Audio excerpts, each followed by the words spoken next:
Hey everyone, good morning. It's Rebecca Undum, and I've got my assistant, Brinley Jean, with us today. Happy Monday, happy Memorial Day. I hope you can take a minute today. And I was just thinking about this out on my walk this morning that I didn't, with graduation yesterday. Oaks, our graduation is always on Memorial Day weekend, so it's a very busy weekend. And we haven't taken the time to go out and visit our grave sites like we usually do. So I hope that if you've got loved ones, that you're able to go out and visit them, as well as pay respects to those who lost their lives fighting for our country, which is what Memorial Day is all about. So good morning and happy holiday. For those who are just joining, I'm Rebecca Undum. You're watching Rebecca Undum Live. This is the weekly Facebook show where we tackle one small topic every single week to help you live bigger in your small town. You got Sis waving at you here. She's still in her jams because that's what you get to do when you're young and little. I'm Rebecca Undum. I'm the author of a book called How Mommy Got Her Groove Back. And it's my life's mission to help women live big in small towns. So you're going to have all sorts of business happening over here, and I'm just going to let it happen today because the topic. So this month, May, our theme, everyone else can see you doing that. Do you know that, Pumpkin? So you can see you, but they can see you too. You want to say hi to anybody? I think my friend Annie is on. Annie, do you want to say hi to Brinley? Can you say, hey, Annie? Can you say, hey, Annie? Annie's cool. You would like her a lot. And her girls. You would like her kiddos too. Can you say hi to Annie? All right, so we might be kind of shy. There's Annie. She says, good morning. She didn't say it. She wrote it, and Mom's reading it to you. All right. Okay, so May, our theme was about making a fresh start. Oh, Annie, there she said, hey, sweet girl. That's what she said to you. She thinks you're sweet. Boy, you've got her fooled. Okay, we were talking about making a fresh start. And so our fifth installment of this topic today is about why we have to let go of the opinions of other people when we're making a fresh start in particular. And this is a topic that I hold so dear to my heart because I think it is one of the things that causes more women angst in a small town than anything else at all, is that fear of judgment. Honey, can you get your mouth away from that? Okay, so we're gonna have a little talk real quick. Okay, so if you wanna stay here with Mom, you can, but you gotta just listen and sit quiet. Can you do that? You want to stay on? Or do you want to go with the boys? You're going to stay. All right. Okay. So Bobby says, oh, Bobby Joe Maley, Henley's mommy is on. And she said, Henley says hi. How fun is that? Baby Henley's watching. Okay. So now be a good girl. Okay. And keep your nose out of that because that's what picks up Mommy's voice. Okay. Sorry, everyone. We're working on it. Okay. So this fear of judgment, it's something that I think, it's something that most women struggle with, and men I think probably too, but again, my heart belongs to women. I work with women. Most women struggle with this at some point or step process in their lives, but women in small towns in particular, it is really, really challenging. And again, it's because we're somewhat under a microscope in a small town. There's just less people to diffuse everyone's energy and attention to. So if you're a person that's doing big things or trying to do big things, you're probably going to draw some attention to yourself. And along with that come the opinions of other people. So that's what we're going to talk about today, is really why it's so important to let go. And the how, it's simply a choice. So we're going to get into that in just a minute. But again, this whole month's theme has been about making a fresh start. And sometimes it's something that we've already tried. We've tried to accomplish this goal and we didn't have success. And so we're recommitting to something we've already done. Sometimes it's literally just a complete change or a pivot in a new direction where we don't want to do what we were doing anymore. Maybe we quit something to start something new, right? Any of those qualify for making a fresh start. And when we do that, no matter what it is, we have to be prepared for the opinions of other people to come into play. Oh, am I the lost here? You leaving? Are you leaving?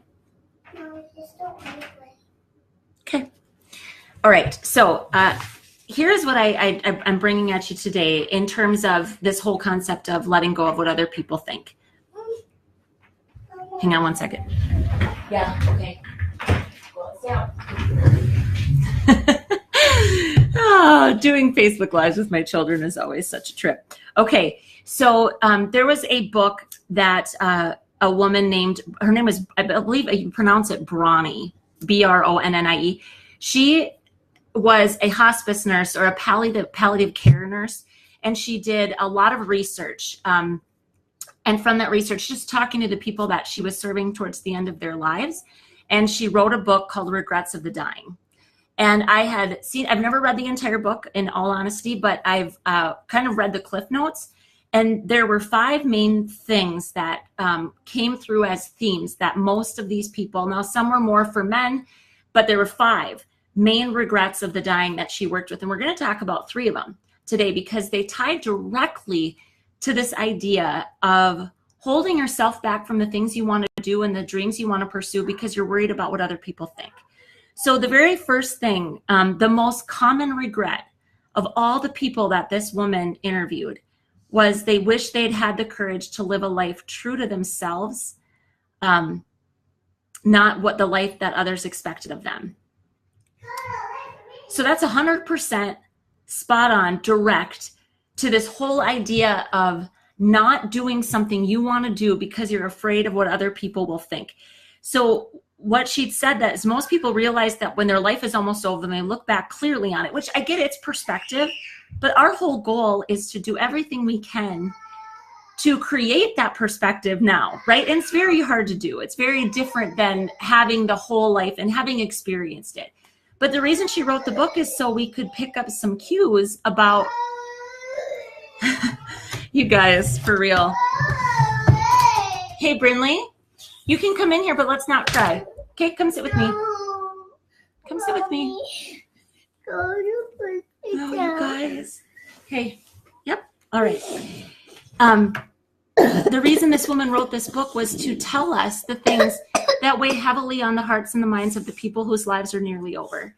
And the fact that this is the top regret, the courage to live a life true to themselves instead of the life they thought other people expected them to. Friends, if you're listening, and this is something that you struggle with, is that feeling, and this really comes down to people pleasing, does it not? You know, doing what we think we're supposed to do so that it doesn't somehow disappoint or displease other people. Take it from the voice of these people that are on their deathbed saying, I wish that I had just done what I wanted to do. Now, I'm going to say it flat out. Like, I'm not going to condone you if you want to, like, murder people, right? We're not talking about morally income, you know, like, it's not about, it seriously is about chasing dreams and about pursuing goals that maybe seem far-fetched or maybe seem crazy. We're talking about doing those bold things to chase and follow the path that's on your heart. God gave us intuition for a reason. Those quiet whispers that say, like, this isn't right, or I shouldn't do this, or this just doesn't feel good anymore. We should listen to those things. Yeah, right, Annie. I don't want you to, I'm not condoning murdering people. We're not, and that's, I always feel like I need to say that because I'm not saying we shouldn't all just get to live out whatever things we want to do because, like, I believe in our hearts that we're sinners. And some of the things we'd want to do if they hurt other people, clearly that's not okay. But if you've got a dream or a goal or something, I say this to people too, dreams that get put on your heart for a reason. And we need to find the courage to reach down and follow them, chase them, realizing that other people are totally going to weigh in. Oftentimes the people that love us the most. And that still doesn't mean that they should have, never should it mean that their opinions have more weight or bear more of a result of over what we choose to do than what we think about in our own hearts and in our own minds. Okay, so again, there was 5. There's 2 that do not apply directly to this topic, so I'm skipping those. So look that up, Bronnie, Bronnie, and then I think is it Ware, W-A-R-E. One of them, the second one that I'm going to share with you is I wish I'd had the courage to express my feelings. And it says, you know, she shared that many people, they suppress their feelings in order to keep peace with others. So they end up settling for mediocrity and never becoming the person they were truly capable of becoming because they suppress their feelings and suppress their thoughts to keep the peace. I think this ties directly to that fear of judgment, that fear of what other people are going to think about you. Again, ladies that are living in small towns, it can be really hard to be, sometimes in a committee, I'll be the lone woman. That happens a lot. And then speaking up makes you feel like you're potentially being targeted as, like what would be a word, like a ball buster, right? That kind of thing, like, oh, she's a tough broad. I was called a broad once by a gentleman. And I mean, seriously, like these are the things that happen. If you're strong and if you stand up for what's right, and if you speak your mind, you do run that risk of being labeled any of those things: ball buster, tough broad, who does she think she is, too big for her britches, blah, blah, blah, blah. At the end of the day, if you want to live a life that is fulfilled, you want to live a life that is fulfillment for me is about living and stepping into the potential of what you were given. I've been given gifts. You've been given gifts. Sis here, she's been given gifts. And my hope is that she will nurture those gifts. She will think about those gifts. She will take the time to find those gifts and then find the courage to use them. That's what being fulfilled is. And we have to recognize that there are going to be people that don't like it. There are going to be people that we are not their we're not their flavor, right? We're not going to be everyone's cup of tea, and we're not supposed to be. That's why we need all types of people. We need everybody, but we need people stepping up and being who they really are. That homogenization of people is not a good thing when it comes to creating new ideas, when it comes to innovating, all of that stuff. You need people to step up and think and share what's on their mind. Okay, so again, we're talking of the regrets of the dying from this woman's research. If you guys are joining kind of in the middle here, you can say good morning. We'd love to see who's actually all on and hanging with me. And if this topic is something that you struggle with, I'm guessing you do to some degree. Every woman I've ever worked with does. So if you've got a handle on this, please weigh in and tell us how you're doing it, because maybe that's a tip we could all use. So we're talking about regrets of the dying and how it speaks directly to that fear of what everyone else is going to say or think about you. The first one was wishing they'd had the courage to live a life true to yourself rather than what was expected of you. The second one we just talked about was the courage to express your feelings. And the third, this is a really broad one. I was a little bit surprised by it. It said, I wish that I had let myself be happier. And what she found was that many people didn't realize that in the end, happiness is actually a choice. And they had stayed stuck in old patterns and old ways of thinking, ways of thinking, patterns and habits. And that comfort of familiarity overflowed into everything, right? And so you just kind of stay where you're at because it's comfortable. And we talk about this all the time in all the different places that I speak in, that I train, and that I coach and I consult. That nothing grows in a comfort zone. And we all know that. But the fact that you've got people laying on their deathbed, realizing it suddenly, if we can't learn from these people and think about the fact that every single day we have a choice to make, and the idea of letting yourself be happier, following your heart and following your intuition and pursuing the dreams that seem crazy and outrageous and outlandish and stupid and silly and ridiculous. And we could get a little uglier, and we could say the things that tend to drive more to the heart of how you feel. Like, smart girls wouldn't do that. You must not care much about your family if you're going to spend that much time away from them. Things like that. Those are the things that we have to find the courage to let go of, those people's opinions, because it is going to rob our existence of our happiness, of living our real purpose, and of living a life that was meant for us instead of for other people. So, okay, Annie says, this resonating with me like crazy today as it just brought my Reiki business to your tiny town of 200. I know, I saw it. It looked beautiful. I was so nervous of the judgment that people would have on the energy healing, but you decided to go for it, and it's still hard. You know what, Annie? It's going to continue to be hard. Even as you help people and people see real results from working with you, there's going to be a pocket, at a minimum, a pocket of people that don't understand it, that don't care to understand it, and that want to judge it just because they want to judge it. And the courage for you is to recognize that you're not there for them. You're there for the people that need it and that will see it and that will benefit from it. And also for you, You're there for you. This extension of your business is something that is fueling your heart and fueling your soul. Those people, isn't it crazy when you think about it? Like, and congratulations, Annie, because you did it. You went for it anyway, knowing that there's probably that pocket of people and you didn't let them hold you back. The whole truth is, people with that many negative opinions about things are living a negative existence. And why would we let people that are that negative in their own lives rob us of our happiness in ours? Right? Okay, so again, I'm going to do a quick recap, and then I've got just like 2 more quick little thoughts, and then we're going to run out of, staying power here on this little one. You're doing really well, sweetie. You're sitting very still. Thank you. So again, we're talking about in the context of making a fresh start, but in my mind, this is really anything you want to pursue, anything you want to do. How do we let go, or why do we need to let go of the fear of what other people think? And this came directly from the book Regrets of the Dying. So a woman had interviewed many people on their deathbed in her role as a palliative care nurse. And here are 3 of the regrets that speak directly to this. The first, this was the most common regret of all. I wish I'd had the courage to live a life true to myself and not the life that others expected of me. Playing small, specifically, in this context, really is all about doing only what other people expect or want you to do. Never stopping to think, what do I want? And what dreams are on my heart? And what am I gifted to do? And what can I bring to the table, right? Number 2 was, I wish I'd had the courage to express my feelings. This again, knowing in a small town, especially, if you're going to step up, speak out,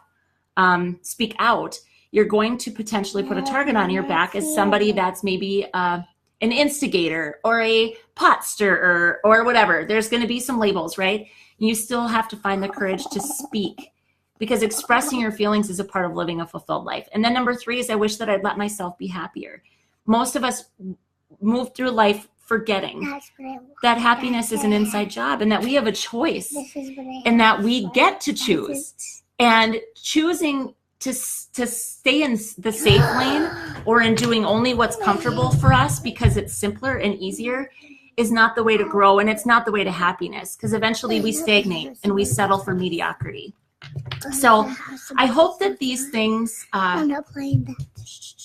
Can you be quiet just for a minute? I hope that these things will cause you to think differently about how you're approaching your day-to-day life and how you're approaching the bigger scope of your life.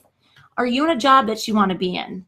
Are you doing things that make you feel alive? Because I'll tell you this, friends, to any of you that are parents, they watch us by doing. If I live my life and I bow down to the fear, and I cower from the fear, and I refuse to just courageously move forward in spite of the fear, and that's what they see me do, that's what they're going to pick up from me. That's what they're going to learn from me. It doesn't matter how much I talk about it. I have to live it. I have to model it. And so, there's more on this than just your fulfillment, which I really do care about. It's not just to do it for your children, it's to do it for you, but to recognize the impact that we have. They're watching. These little ones are watching all the time. So the last thing I want to say about this is, the biggest way to do it, the biggest thing to do to let go of people's opinions is just to mind your own damn business, okay? Because what other people think of you isn't your business. It's their business. They're the ones. And, I think the other thing, it must be said, we overestimate how much other people are really thinking about us or talking about us. They're really not. Absolutely, when you first start, like you make this fresh start, you make this pivot, you make this change, you do something new, there's going to be some buzz, especially if you're in a small town. People are going to talk. That's just what people do. But eventually, that will fade, it will die, it will go away, and you're left with you and your decisions and your choices. So until those people, and I hope they never are, until they're sharing your bed with you and laying there in the middle of the night thinking about the things you think about, until they're in your life with you to that degree, we've got to stop letting them drive the bus. They're not in charge. They're not in charge, and they don't matter, okay? So I really hope that you will take these regrets of the dying, take them to heart, and recognize that it's your life, Okay. And I really want you guys to live the biggest, fullest life possible, just like I want for my little people and for me, right? So with that, happy Memorial Day. I've got a couple things. If you're not in the Groove Seekers group, get your sweet self in there. We love to see people join the group. The second thing is I am doing a 90-minute workshop virtually at the end of the month on the 31st. So it's next, is that Wednesday? I think it's Wednesday. Would love to have you guys join us. It's all about like crushing a goal. You're going to get a complete action plan. So you'd want to come to the workshop with a goal in mind of what you're trying to accomplish. Like maybe it's starting fresh, and we're going to talk about some of the things we've covered this month. But you're going to get a specific action plan. It's only $49. That's a pretty good deal for specific assistance with the one goal you're trying to accomplish. And then I think that's it. The other thing I'll say is that June, I'm kind of excited for June's topic, and the Groove wallpaper, by the way, too. If you haven't or gotten that, then you'll get, when June comes around, our theme for June is creativity. And I love creativity. I love the topic of creativity because that's another one of those things. It's like confidence. People think there's the haves and the have-nots. We all have creativity. So we're going to talk about how to cultivate it in 5 different areas of our lives during the month of June. So the monthly themed wallpaper, there'll be a new one on next Thursday on June 1st. So I will drop the link for that as well, because as soon as you opt in, then you'll get the updates every single month. And they're really kind of fun, just extra hit of inspiration on your phone or your tablet. So, okay, friends. Sissy, can you say bye? Can you wave? Bye-bye. Bye-bye, everyone. Have an awesome week. And of course, as always, friends, groove on. We'll see you soon.